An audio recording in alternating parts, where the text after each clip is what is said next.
recourse that we have. Did you see the new reporting by CNN about administration officials believe that the way the special counsel's regulations are written, that it may protect the president if he's not charged from if he's not charged with a crime, for any negative information about him being released to the public. So we may never know. I disagree. You're right about what you're positing, that we may never know the details in the form of the special counsel's report released that way. I agree.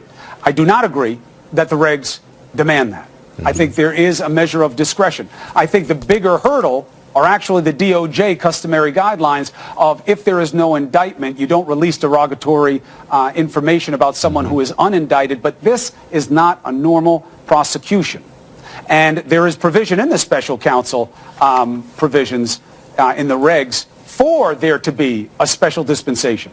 Yeah, and for there to be more released. Let me read it before you go on. Administration officials, including at the White House, who have studied the regulations of the regs, as you say, told CNN's Pamela Brown, Chris, that their view is that they actually provide protection for President Trump. They say the plain language in the rules doesn't authorize or even contemplates a summary of the confidential report. It's not true. So it's up to Barr to figure it out. Look, if you want to look at it for yourself, Section 600.9b.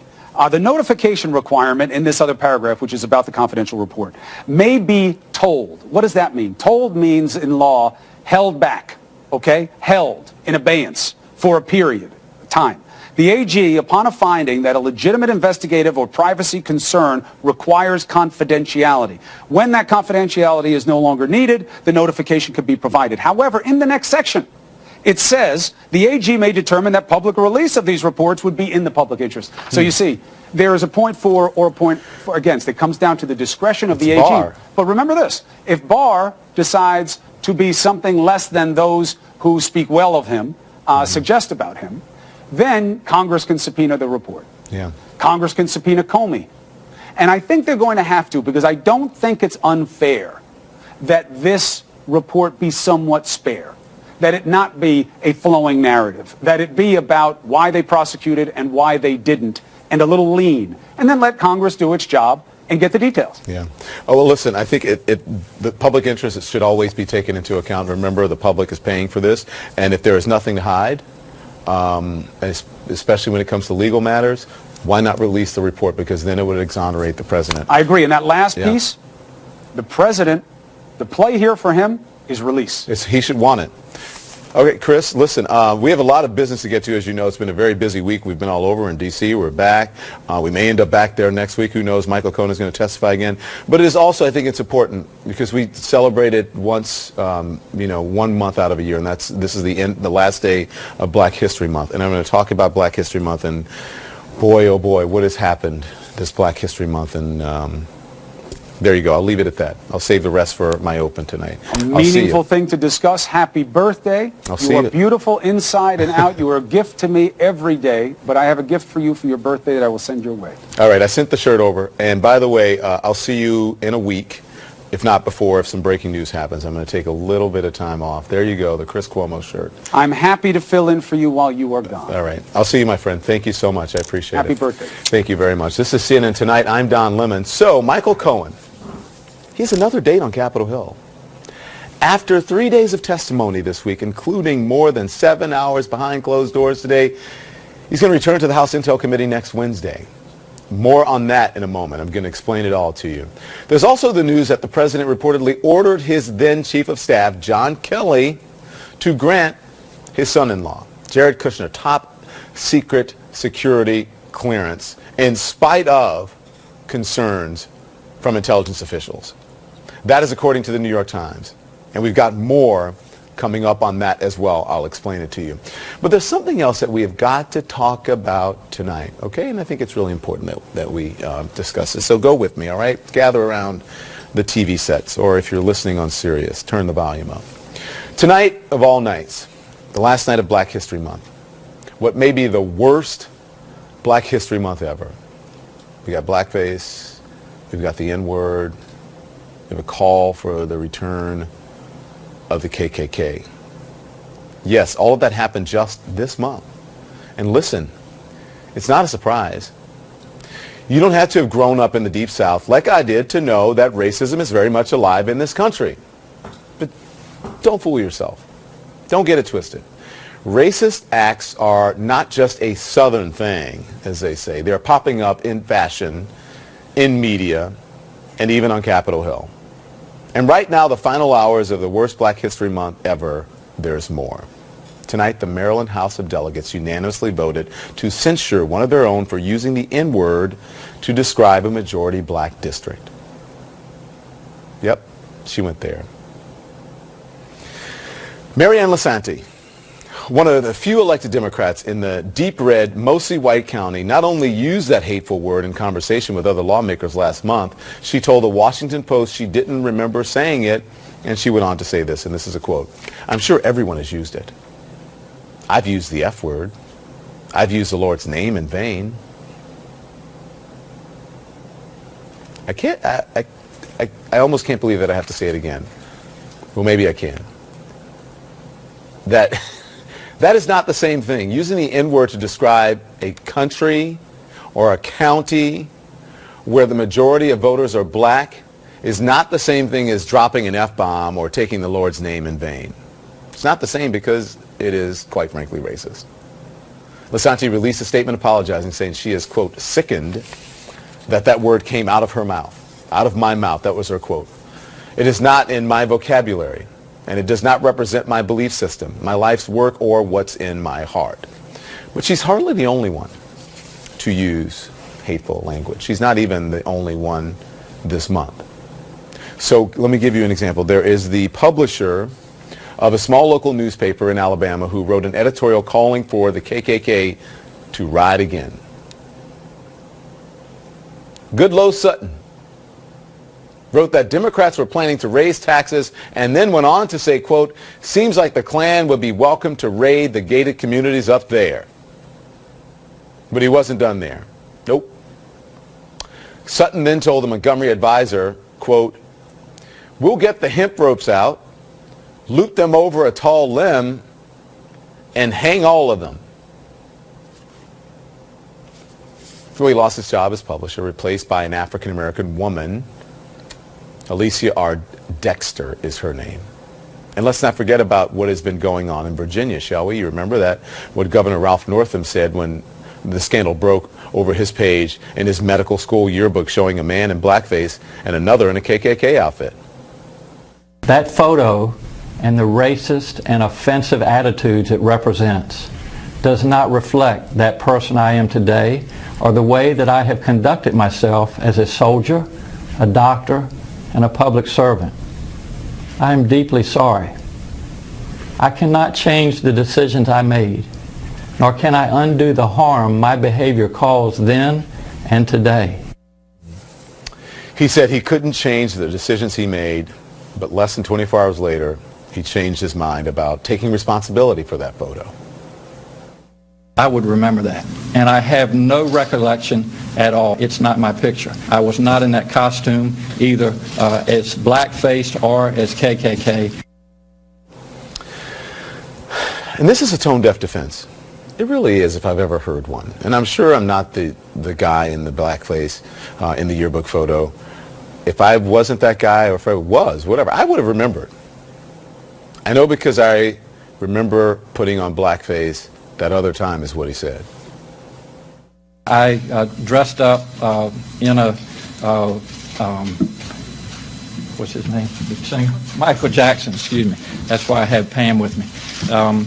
I had the shoes, I had a glove, and I used just a little bit of shoe polish to put under my, or on my cheeks. It was a dance contest. I had always liked Michael Jackson. I actually won the contest because I had learned how to do the moonwalk. Governor Northam is not the only one facing a blackface scandal this month. The number 3 official in Virginia, the Attorney General, Mark Herring, said he put on a blackface for a party in the 1980s when he and his friends dressed like rappers. Herring has apologized. And remember when Governor Northam's wife apparently stopped him from demonstrating his moonwalking skills in that news conference?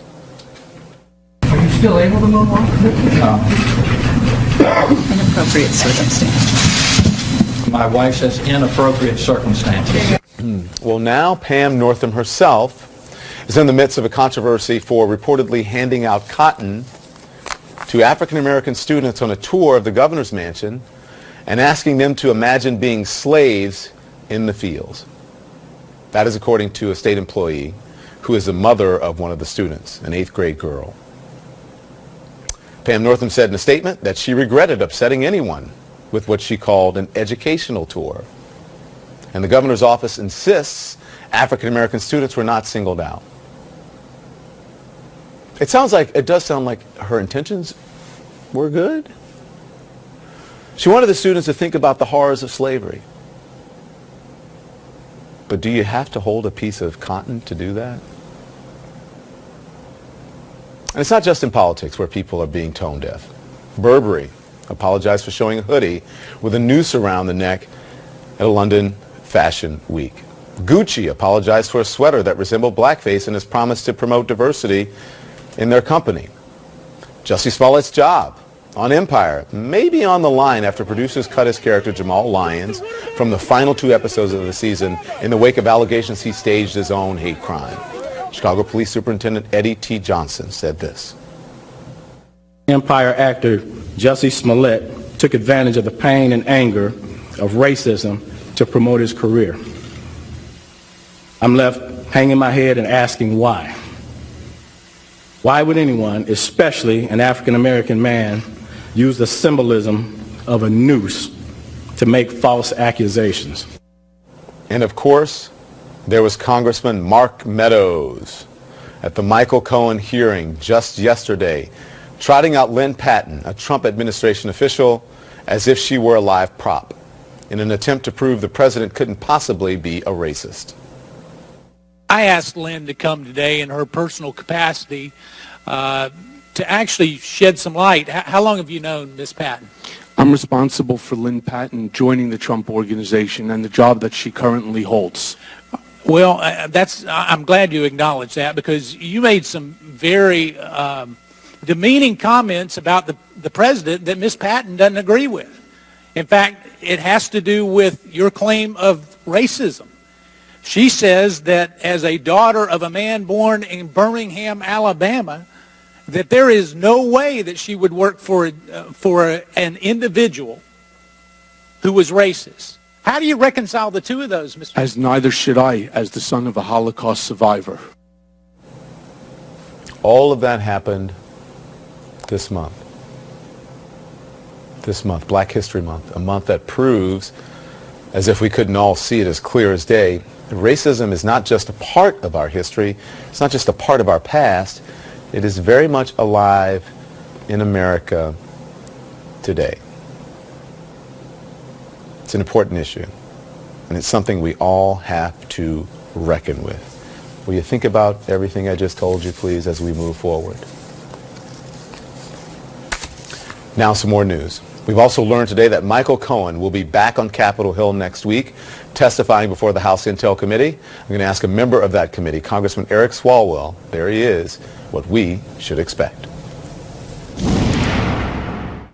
Michael Cohen will return for more closed-door testimony before the House Intelligence Committee next Wednesday. It's March 6th. It's after meeting with the committee for more than 7 hours today.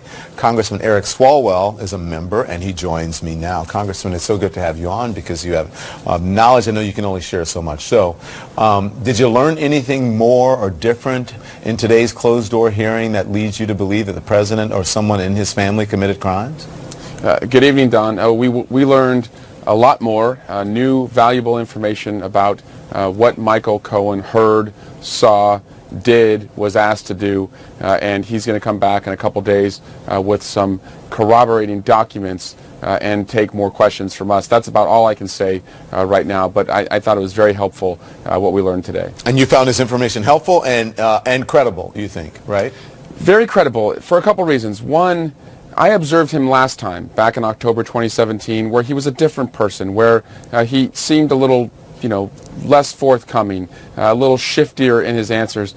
Today he was very careful to understand the question and make sure that he was careful in his response, not to say anything that he didn't know or didn't want to speculate at all. Also, he's got this sword of Damocles that's hanging over him, right? He saw Paul Manafort touch the hot stove as a cooperating witness. he lied, and now he's going to face 19 to 24 years in prison. So Michael Cohen knows that if he lies as a cooperator, that he's going to face much more time. He talks a lot about his family and wanting to see them again. So it's so much of it rang of truth. But more than anything, Don, he saw Donald Trump's personal, political, and business life and provided deep insights into that today. And if he brings receipts, as you said, corroborating evidence. He's got the receipts, and he's brought them already.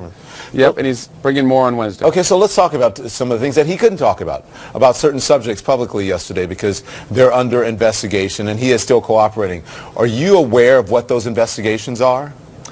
I can't go into that, Don, but again, looking at some of the big issues that he touched on that we did not know before he came to Congress this week.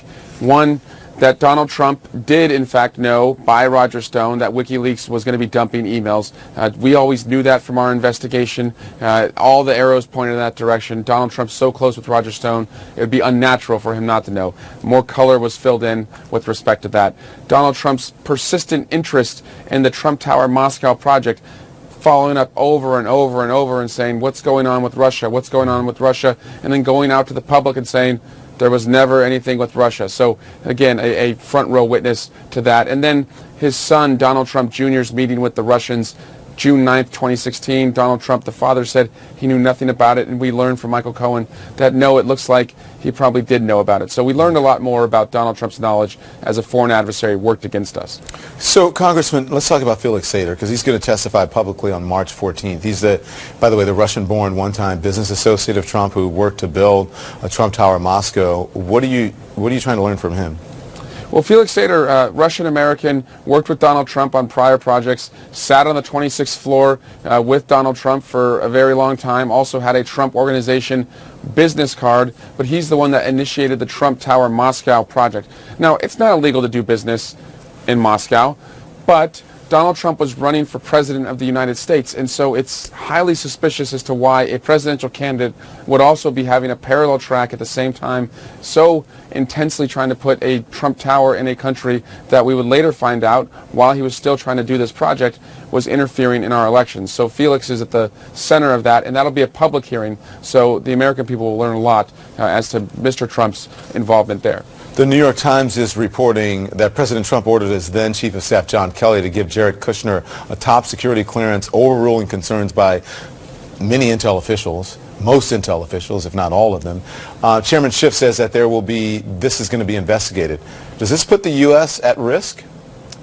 Yes, absolutely, Don, and I chair the subcommittee of the Intel Modernization Group for the Intelligence Committee, so we'll be looking at this. And because national security secrets are trusted to vetted individuals who go through serious background checks, and so if the president is giving to his daughter and her husband, Jared Kushner, access to these secrets, our nuclear secrets, our defense capabilities, it risks putting in the hands of very unscrupulous people very deep secrets that could put American lives at risk. So we should understand just how this process is taking place, and again, why the president would treat his family different than so many people who take years to get these clearances. It's been a long week, and it's Thursday. Still got another day to go. It is. Hey, Don, yeah. Happy birthday, young man. If you want to take the night off tomorrow night, you just call me. I'll come sit in. All right. I'd like that. Thank you, Congressman. Right. I really appreciate it.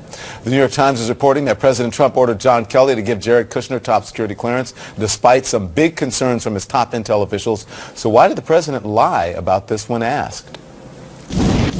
Word tonight that President Trump ordered a top secret security clearance for Jared Kushner, his son-in-law and senior advisor. The New York Times reporting the order was given despite concerns from intelligence officials and top White House aides. Let's discuss now with Susan Glasser, also Max Boot, the author of The Corrosion of Conservatism, Why I Left the Right.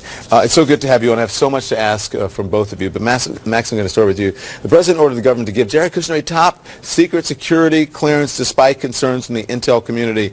This seems pretty outrageous and possibly dangerous, no? It's incredibly outrageous and incredibly dangerous and totally off the charts for any other administration. I mean, I thought that the best comment today came from Senator Mark Warner, the Virginia Democrat, who tweeted, "There is no friends and family exception for national security." But that appears to be, in fact, the way that the Trump White House operates, that Trump and his children and his son-in-law operate by an entirely different set of rules that don't apply to the rest of the government. This is just incredibly dangerous, and it's clear that people like John Kelly, the former White House Chief of Staff, were very much opposed to this and did not want to be held responsible for it.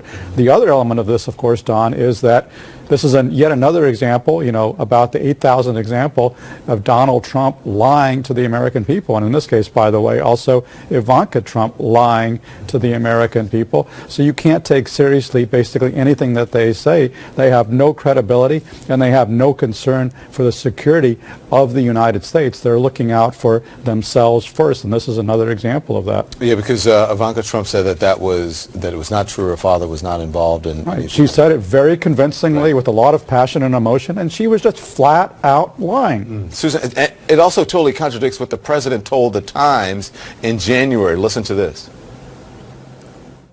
You tell General Kelly or anyone else in the White House to overrule security officials, the career? No, I don't think I have the authority to do that. I'm not sure I did, but I wouldn't do it. Jared's a good. I was never involved with the security. I know that he, just from reading, I know that there was issues back and forth about security for numerous people, actually. But I don't want to get involved in that stuff.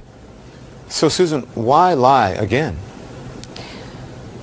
It's really painful to listen to that. I mean, it's flagrant. It's brazen. It is explicit. This is not by the way, listening to that, it's not that President Trump has somehow convinced himself of the truth of that. That's just an outright untruth. Ivanka Trump made those statements that Max Boot is referring to just a few weeks ago in an interview.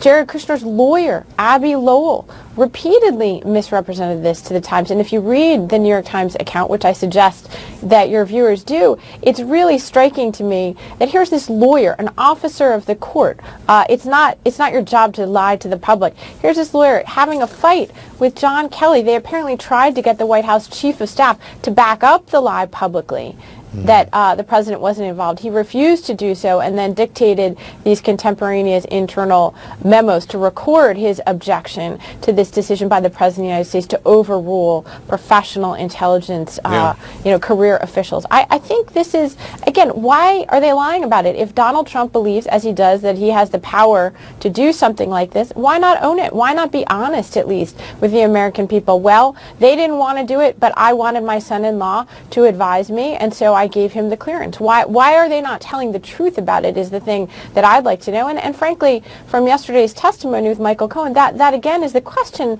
about so many of these things. Yeah.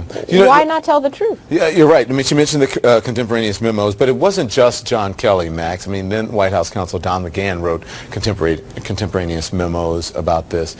Kelly saying that he was ordered to do it. McGahn outlining concerns as well. So why go along with this instead of taking a stand? Because they're supposed to be his advisors, and they should know more than him on these matters. Well, it sounds like they were basically playing CYA, where they created a paper trail to make clear this was not their responsibility, that they descended from the decision was up to President Trump, and in a way that is true, and they probably should have taken a stronger stand, but ultimately it is President Trump's responsibility. He is toying with American security, and there was a story, we don't know exactly why, by the way, Don, why Jared Kushner should have been denied a security clearance according to the security professionals, but there have been some very suggestive stories. For example, there was a report in the New York Times that intelligence services in various countries, including the UAE and others, had assessed that he was easily compromised because he was naive, he had close access to the president, and he had vast business holdings, and of course he was desperate for money. We know that he was desperate for refinancing on 666 Fifth Avenue, his failing New York skyscraper. So this is a classic security risk. This is somebody who should not be granted access to the greatest secrets the U.S. government has, and if he were not related to Donald Trump, he would not be granted that access. This sends a terrible message to the rest of government, to the people who keep us safe. They play by the rules, they do the right thing, and basically the message is, screw you, it doesn't matter. There's a different set of rules for somebody who's related to the president. That is a wrong message to send. That is a demoralizing message. That is an insulting message to all the people who keep us safe every single day. Max Boot, Susan Glasser, thank you both very much. Freshman members of Congress are making waves, including my next guest, Congresswoman Lucy McBath, whose son Jordan was shot and killed at the age of 17, is a big reason why new gun control legislation passed in the House. The first in 25 years. Universal background checks on all firearms sales in the country. H.R. 8 was the first piece of gun control legislation passed in the House in 25 years. Congresswoman Lucy McBath was one of H.R. 8's co-sponsors. Listen to this. After my son's death, I dedicated my entire life to advocating for common sense gun safety solutions. H.R. 8 will ensure that mothers and fathers have one less reason to worry. It will give students one less thing to fear when they walk into a school. Most importantly, it will make our communities and our nation a safer place to live, and every human being in America deserves such. Congresswoman McBath joins us now. Thank you so much. Oh, thank you. It is indeed an honor and a pleasure to have you here. Thank you very much. You've been working on this gun control legislation for a long time, right? The one that passed. First, you were an advocate, then as a congressman. Your son Jordan was killed in 2012 at the age of 17 for playing rap music in a car at a gas station parking lot. Obviously very personal to you. What does this mean to you? Well, it's very surreal. The fact that I've spent so much time and effort as an advocate building this grassroots movement and, organizing, for safer gun laws, and then actually now to be a part of really pushing forth this very policy that I've worked on with Mike Thompson as an advocate is really pretty surreal. It's very bittersweet, though, because you think it's bittersweet because it won't pass the Senate, or for another reason? It's bittersweet for two reasons. One, because I wasn't able to save my own child, and so many other victims I've not been able to save because every day over 100 people are dying unnecessarily to the extremist gun culture. But two, because this bill, this legislation may very well not pass the Senate. But what I do know is that we've achieved a great victory. We have done something that hasn't been accomplished before in a bipartisan manner for specifically this federal background checks and also closing the loophole. And so it has been a victory, and we're not responsible for the response from the Senate Republicans. We're still responsible for making sure that we're doing what's right no matter what. And it's progress. First in 25 years. Absolutely. Can I just read this, because just a couple weeks ago on Jordan's birthday, here's what you tweeted. You said, "Jordan, you are my strongest ally and will forever be my best friend. Today you turned 24, but the impact of your story will last forever." Do you think, going back to your previous answer, do you think the tide has turned in this country where it's possible that legislation like this can get passed to stop the horror of gun violence? The culture is slowly changing. The fact that I sit here as a United States Congresswoman from Georgia's 6th Congressional District, which is a very red state, and of course we have a lot of law-abiding gun owners in our state.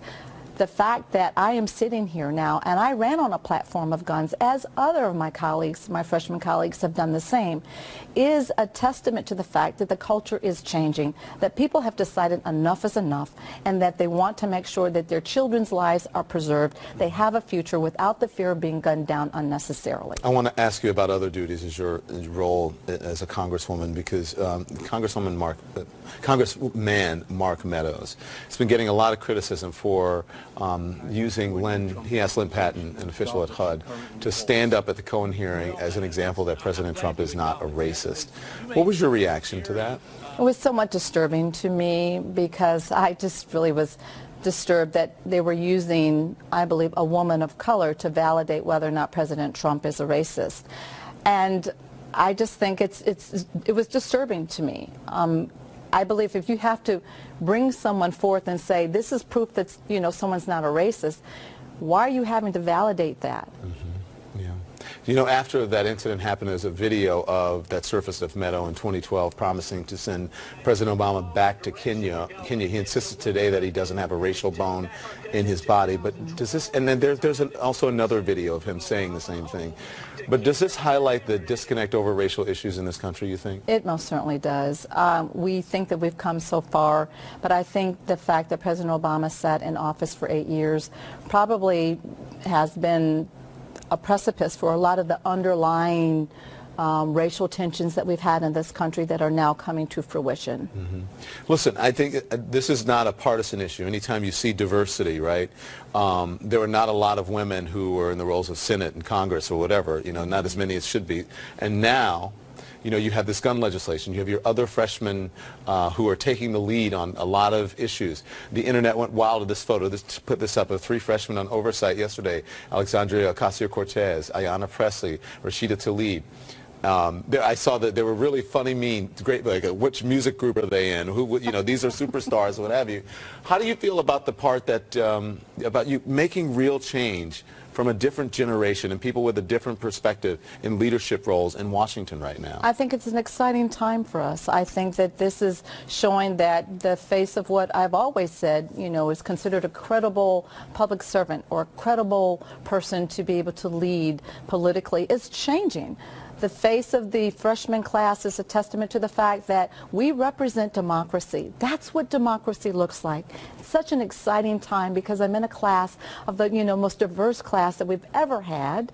I'm in a class of, you know, the most number of women that have ever been elected, and I'm in a class that has the most number of women of color that have ever been elected. So this is what democracy looks like. And we come with very diverse backgrounds, ideologies, but one thing I know is that we're coming to work. We're coming to work. We haven't tried to pave a path to being a politician and getting our way to Washington. We've decided to stand up. We've been very involved in our communities. We've been very involved as activists, as change makers within our own communities. And now all we're doing is translating that here to Washington, acting on behalf of the people that put us in office. And they expect us to champion for them. You did it. America is proud of you. We're so proud of you. Thank you for all of the hard work that you do. Best of luck. Please come back anytime. Thank you very much. Thank you, Congresswoman. And I talked about this at the top of the show, but there's a lot more to say. Has this been last night, Black History Month, and it may have been the worst Black History Month ever. There was blackface, it was the N-word, it was a call for the return of the KKK, possible staged hate crimes, and unfortunately much, much more. Let's discuss. Bakari's here, Bakari Sellers, Tara Setmyers, Alice Stewart. Good evening, everyone. Bakari, fix your tie. Who let you on TV? Hi, Don. Like that? What's wrong with my tie? Can you center it up? Go the other way. To your left. Right here? Yeah, there you go. So, Bakari, you know, at the top of the show, I went through how this could be the worst Black History Month ever. You're the one who said it first, right? At least you were saying what everybody else was saying.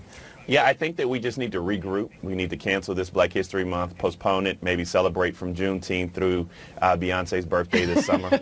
Everyone can just kind of regroup and get their center. You know, I think back, I kind of say this in jest, but I think back to the reason why we have Black History Month in February. Carter G. Woodson chose this month. It was Negro History Week, then Negro History Month, because it was the birthdays of Frederick Douglass and Abraham Lincoln. Right. And we got away from celebrating the very essence of black excellence every single day. And then you fall into where we're highlighting these racist tropes that happen that seem to pop up. We thought we were beyond this, and it somewhat clouded our ability to celebrate who we are as a people and our contribution to American culture. From blackface to sexual harassment charges, to more blackface, to Jussie, R. Kelly, you know, the First Lady handing out cotton, people going on cotton picking field trips. I mean, this is, and let's not forget about the Democrat from Maryland who said that she was campaigning down in, I know this is your show, so I'll just say N-word counties. Yeah. So it's been a mess. You got Meadows yesterday holding up the woman as a prop. So listen, I got to ask you, just, you know, people always ask me, so Don, what does the white community think? So Alice, what does the black community think? So Alice, I'm going to ask you, what does the white community think? I will say this, Don. I recognize where I sit on this panel here, and I applaud Congresswoman McBath, who was just on. She's the congresswoman from my home district in Georgia, the 6th District of Georgia. She talks about her being one of the many change makers in Congress, which she is, and I applaud that. I'm in Little Rock, right down the street. I talked with folks today who work with the Little Rock 9, the group of 9 students who integrated schools 60 years ago. And these are the people we need to recognize during Black History History Month. Bakari has said this for the past several weeks as Black History Month has progressed. Let's have a do-over.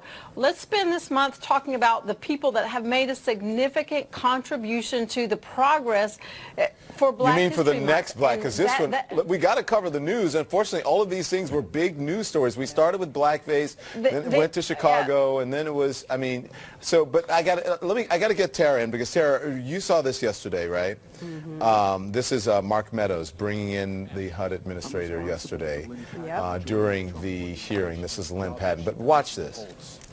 Well, just to make a note, Mr. Chairman, just because someone has a person of color, a black person working for them, does not mean they aren't racist. And it is insensitive that some would even say it's the fact that someone would actually use a prop, a black woman, in this chamber, in this committee, is alone racist in itself.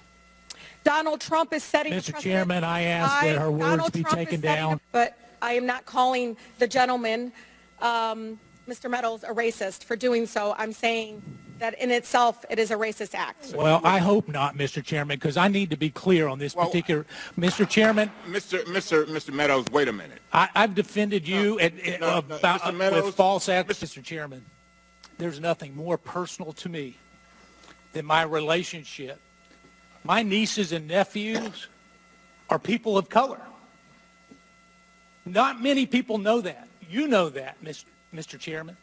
And to indicate that I asked someone who is a personal friend of the Trump family, who has worked for him, who knows this particular individual, that she's coming in to be a prop, it's racist to suggest that I asked her to come in here for that reason. So, Tara, I want you to respond. I just want to say we asked both the congressman and Lynn Patton to come on tonight, but they didn't take us up on it. The congressman said it's racist to say that what he did was racist. Should he have taken a minute to try to understand what Congressman Tlaib was saying? Absolutely, but you know, the word of the week, and I used it on air last night when we talked about this, is that his response was asinine. Because you're going to sit there and say that the response from women of color who looked at that, and not only the women in the hearing, but just people of color across the country, and you don't even have to be a person of color to recognize that the Lynn Patton thing was a racial prop and stunt, and it was offensive. But these, you know, this is what I think is going on. I think that there is a certain amount of white America that is just racially ignorant about certain things. There's a certain racial inertia. And in the Republican Party, as a member of it for many years, I've seen this, where white people think that certain stereotypes or certain images that they think that that's what black folks are, and we're going to prove that we're not racist, so we're going to trot out Lynn Patton, or we're going to trot out a Diamond in Silk. You know, these kinds of stereotypical things that they think that's what black America is, to prove that they don't have these racial biases. It's just ignorance. And this is, you know, Hey, what Mark Meadows' reaction to it shows that. He doesn't have any racial consciousness about how that's offensive. That's not a Republican problem. No, it's not, actually. You're right. But I'm speaking as a Republican that's lived it. Yeah, we started out the month talking about Ralph Northam and Mark Herring. We kind of tied up the month referring to the state delegate from Maryland. And I think that it's not a partisan issue. This country has a very large blind spot when it comes to issues of race. And just briefly, I wanted to comment, there aren't too many black people who are quote-unquote disappointed in Lynn Patton, because throughout history, I think that Angela Rye has quoted Zora Neale Hurston often. We understand that all skin folk ain't your kinfolk. And so we don't really expect a lot from every single one of us. She will have to look at our ancestors in the face when that time comes and explain to them why she was there. But I'm more concerned about the ignorance that is pervasive even at the highest levels of government. Well, I thought it was interesting. Michael Cohen's response was that, I'll let you respond, Alice, but Michael Cohen's response at that hearing was, I was the one who was responsible for introducing her to maybe the family and the organization, and responsible for getting her hired. She nodded and said, yes, he was. And then he said, there are no black executives at the Trump organization. She, you know, so basically saying she was a prop, or in the administration. Go on. Don, if I can just say, Congressman Meadows is a very good friend of mine. He was one of the very first people that reached out to me when my father passed away almost a year ago. He is a dear person and a kind soul. And let me just say this.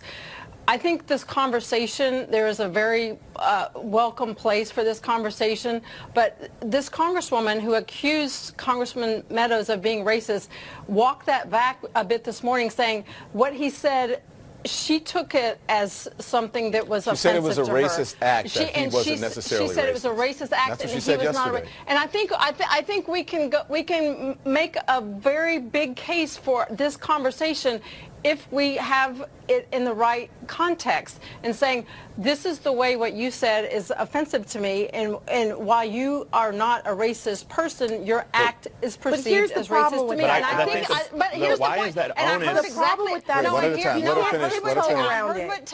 Let me just say this. I heard what Tara said last night on this very conversation. I think we can go a lot further with this conversation if we can explain to people, you are not a racist person, but here is what you said is perceived by me, and let's have the conversation from there. But let's not start by saying that you're a racist person. Right, that's fair, but what did I say to you last night when we had that conversation, Alice? I said that whatever advice that Mark Meadows was given was bad, because that is not the way to endear yourself to people of color, because anyone who's not white is going to look at that and say, that's offensive, and that shows the racial inertia that I'm talking about. Maybe he's not a racist, but the fact that he's surrounded by people who thought that was okay, that shows you that there is a dearth of leadership there, and there's a certain insensitivity that we have to address. Do you want to get in? Because remember, there's a 2012, we're going to send him back to Kenya. Well, I mean, I don't understand why the onus is always on black people to teach white people about what's racist and what's not. But you know, James Baldwin said we're tasked with that, whether we like it or not. And he also said that to be conscious in America right now and have any state of wokeness is to be in a perpetual state of rage. But my biggest issue right now with this whole conversation is that, look, Mark Meadows, let's agree he's not racist for the purpose of this conversation. The fact is that he trafficked in racism when he had his birther conspiracy moments, and he utilized it as a political currency. And so I don't think it's me or Tara or Don's responsibility to tell him that. I think that it's more so Alice's responsibility to go and pull him aside and say, because it's not always the message per se, sometimes it's the messenger. And maybe Alice needs to pull him aside and say, I want you to know that on its face, you know, bringing out a black person, having these birther comments on its face is racist, and you have to be willing to acknowledge that and move forward so that we don't have to be drugged down in these moments that drive people crazy. Alice, I think we are having this conversation the right way, because I said it last night. Just because you do something racist doesn't mean the whole of you is racist. You can have a racist act, or you can make a racist comment, or what have you, but then sometimes you're just racist. If there's enough examples of it, the birther thing did not help him, going back to Kenya, that doesn't help him, and sometimes when you do stupid and silly things, many times it shows who you are. I'm not saying he is, but I think that's a conversation I would love to have with him and to have with Lynn.